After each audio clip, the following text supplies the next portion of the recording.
الرحیم د مزد واجبات بیان شروع باغی کی سلورم واجب دا بیان کړو چې کوم منځونو کې جهر دی او د قران لستل پتا و سره دی نو د امام باغی کې جهر کول واجب دی د امام باغی کې جهر کول سری دا واجب دی او کوم منځونه چې پټ دینو باغی کې پټ لستل واجب دی اوس وی والسادس او شپږم واجب قراءة القنوت دا لستل د دعای قنوت دی فی الوتر پوتر کې دا پوتر کې مونږ په دریم رکعات کې دعای قنوت شلولو نو دا لستل واجب دی ګور کله سړی نه هیر شي نارینا زناننا او بس رکوع ته لاړ شي نو چې کله رکوع ته لاړې نو بس دا پاتې شول بیا په آخر کې سجده سهو کول پکاروي دا د دعای قنوت لستل پوتر کی واجب دی والسادس شپږم واجب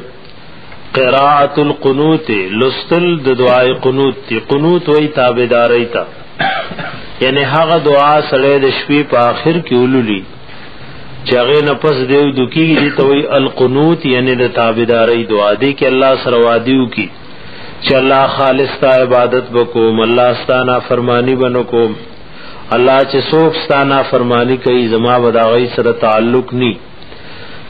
نو دې ته دعای قنوت وی دې لستل واجب دي والسابع او واجب تعدیل الارکان آرام سره کول دي د رکنونو د مزو دا کوم ارکان درته ذکر کل فرائض نو دا په کلار کول واجب دي ګور دا رکوع په کلار کول د رکوع نفس برابر په قومه کې ودریدل د رکوع نفس دی ولاړې توي قومه بیا سجده په کلار کول او د دواړو سجدو په منځ کې جلسه کې ناستل دا د امام ابو حنیفه رحمت الله علیه په نسبانه واجب دی او جمهور علما د دې د فرضیت قائل دي بعض خلق مزدا سے کئی نارینا و زنانا رکو نصر نہ پورته کئی حالان کی سمع اللہ لمن حمدہ اللهم ربنا ولک الحمد ولاړ اخلاصه بیا بد ولاړ نه الله اکبر و او سجدی تبزی نو باز زنانا او نارینا د رکوع نه سر نه پورته کوي دارنګي دو سجدی چې کوي نو بس الد اولنۍ سجدی نه سر روچت کی او بیا د دوی متلاړ شي برابر نه کیږي دا د جمهور عالمانو په نس فرض دي او چې فرض پاتې شو نماز نشو او د حضرت امام ابو حنیفه رحمت الله علیه په نس واجب دي او واجب چې پاتې شي نو دا یعنی واجب وی چې مثبت دوباره بیا کې مشوي نه نو مونږه کړهو موږ په یو ساړه کې او د سکو او بیا غموز داسي وی چې د شریعت د حکم مطابق مزنیش ده دیو جنا حضرت حذیفه رضی اللہ تعالی عنہ یو سړی قتل او چغدا سی مسکولو چې رکوع په آرام نوا د رکوع نه پس سر پور تکول نو سجده په آرام نوا د دواړو سجدو په منځ کې ناس ته نوا ولوی سور مودو شو چې دا مسکه ناغس شلونه کالونه او خیل چې 500 پته کال او شول وی کچره ته مړ شوي او ستا مزداسي وی نو تب مرشی پا سیوا داغ دین نچی کم دین د اسلام دے او جہنم تب وردن نشی نباز خلق زانم کڑی پا اوڑی او پا جمی کی خدا اللہ او دا اللہ دا حبیب دا حکم مطابق غموزی مزلی او صحابی مسکولو او رکو او سجدہ دا زرزر کول او دا رکو نپس سر نپور تکولو او دا دوارو سجدو پا منز کی ناست نکولا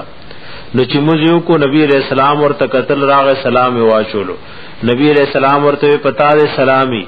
او ارجع فصل فانك لم تصلي لاړ شموزو کا تاموز نه کړي هغه ته وی چې موز دې ورکړي نه نو دا الله حبیب چې اوشي ته وی چې موز دې نه نه وسنګ موز وی دیو جنا کوشش پکار دې چې موز پکلار کلاروي موز دا پکلار کلاروي سکون سروي کچره موز کی رکوع په آرام ني رکوع په آرام ني او دارنگی سجدہ پا آرام نی او دارنگی جلسہ نشتا پاغی کی قوم نشتا نو دا مز د جمهور پنیز اونشو د جمهور پنیز بانے اونشو د امام سے پنیز بانے واجب ری اگر عامو کتابونو پتعدیل الارکان بانے سجدہ د سہوی واجب کڑی نرا خو محققین و احناف ویلی